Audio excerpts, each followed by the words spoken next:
تو اس نے کہا میں نے اولاد کھوئی ہے، شوہر کھویا، حیا نہیں کھوئی، حیا نہیں کھوئی۔ تو میں آپ سے درخواست کروں گا اپنی بہنوں سے، اپنی بیٹیوں سے، خدارا خدارا خدارا پردے کو لازم قرار دیں اور اپنی زندگی میں اپنے آپ کو بہت وائنڈ اپ کر کے رکھیں۔ کافر مٹ جانے کا نام ہے اور مسلمان زندہ رہنے کا نام ہے۔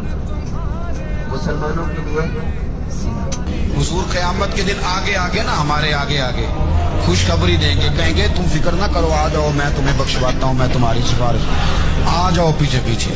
حضور نہ پیش حق مجدہ شفاعت کا سناتے جائیں گے۔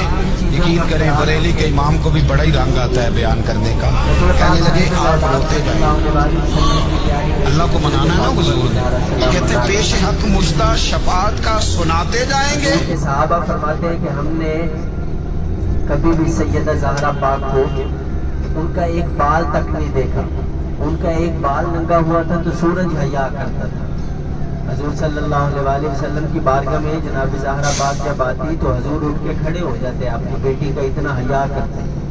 اور میرے آقا فرماتے ہیں تمام جہانوں کے لیے اللہ نے مجھے رحمت للعالمین بنا کے بھیجا ہے، میں جانوروں کے لیے رحمت ہوں، انسانوں کے لیے، جنوں کے لیے، انسانوں کے لیے میں رحمت ہوں، لیکن میری بیٹی میرے لیے رحمت ہے۔ میں اپنی بیٹی کا ادب کھڑے ہو کے کرتا ہوں، میری بیٹی میرے لیے رحمت ہے۔ تو آج جو بیٹیاں گھروں میں پیدا ہو رہی ہیں وہ آگے چل کے اس طرح کے معاملات پیدا کر رہی ہیں کہ آپ تصور نہیں کر سکتے۔ اللہ کریم سب کو اپنی حفاظت میں رکھے۔ جنگ خندق کے موقع پہ حضور نے پیٹ پہ پتھر باندھا، صحابہ نے پیٹ پہ پتھر باندھا، اور مجھے آپ کو ایک سبق دیا، مشکل وقت، ایک کٹھن وقت زندگی میں آئے تو کس طرح گزارنا ہے۔ حضرت رسول خدا صلی اللہ علیہ وآلہ وسلم کا چہرہ اترا ہوا دیکھا حضرت جابر نے، تو اپنے گھر میں جا کے روٹیاں پکائی، بیوی سے کہا سالن بنانے کے لیے۔ تمام صحابہ اکرام کو حضور لے کے حضرت جابر کے گھر میں چلے گئے تو فرمایا، حضرت جابر فرماتے ہیں میں پریشان ہو گیا کہ سالن بھی تھوڑا ہے، روٹی بھی تھوڑی ہے، پوری کیسے ہوں۔ حضور فرماتے ہیں میں جانوں آنے والے جانے، تم پریشان نہ ہو۔ دسترخوان لگایا، سب کو روٹیاں بھی دے دی، سالن بھی دے دیا۔ حضرت جابر فرماتے ہیں قسم ہے اس ذات کی جس کے قبضہ قدرت میں جان ہے، سب کھا کے چلے گئے، روٹیاں بھی ویسے تھی، سالن بھی ویسے، سب کھا کے چلے گئے۔ ایک دن کے بھوکے نہیں تھے، پیٹ پہ پتھر باندھے ہوئے تھے، خندق ہوتی۔ حضرت فاطمہ زہرا سلام اللہ علیہا کے گھر میں حضور نے ایک روٹی اور اوپر گوشت کا ٹکڑا رکھ کے بھیجا۔ حضرت فاطمہ ایک دفعہ حضور کی بارگاہ میں آئی تو میرے حضور نے فرمایا کہ فاطمہ تیرا چہرہ اترا ہوا۔ عرض کیا بابا 2 دن ہو گئے کھانا نہیں کھایا، 2 دن ہو گئے۔ کبھی آپ تصور کریں آپ کی بیٹی بھوکی ہو، پیاسی ہو، باپ کے دل پہ کیا گزرتی ہے، اور باپ بھی رحمت للعالمین ہو۔ تو میرے آقا کریم صلی اللہ علیہ وآلہ وسلم کی آنکھوں میں آنسو آ گئے۔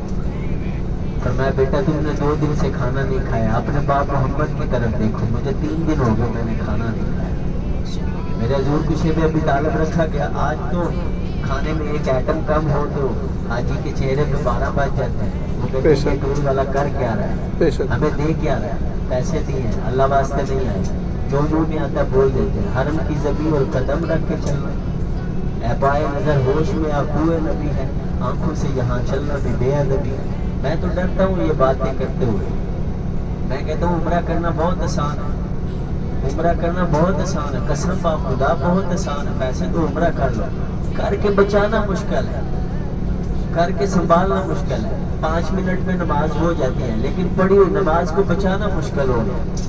بندہ نماز پڑھے حرام کھاتا جائے، نماز بچے گی نہیں۔ بندہ نماز پڑھے جھوٹ بولے، نماز بچے گی، نماز پڑھے غیبت کرے، نماز بچے گی نہیں۔ پڑھی ہوئی نماز کو بچانا ضروری ہے۔ آپ کو اللہ تعالیٰ نے توفیق دی ہے، کتنی جدوجہد کر کے آپ یہاں تک پہنچے۔ شیطان نے چپے چپے پہ سجدہ کیا، عبادت کرنا جانتا تھا لیکن عبادت بچانا نہیں جانتا تھا۔ عبادت کو بچانا مقصد ہے، نماز قائم کرنے سے کیا مقصد ہے کہ پڑھی ہوئی نماز کو بچائیں۔ جھوٹ ہم ہو رہے ہیں، ریاکاری ہم کر رہے ہیں، غیبت ہم کر رہے ہیں، تو میں آپ سے درخواست کر رہا ہوں خدارا خدارا خدارا خدارا خدارا خدارا ان چیز کا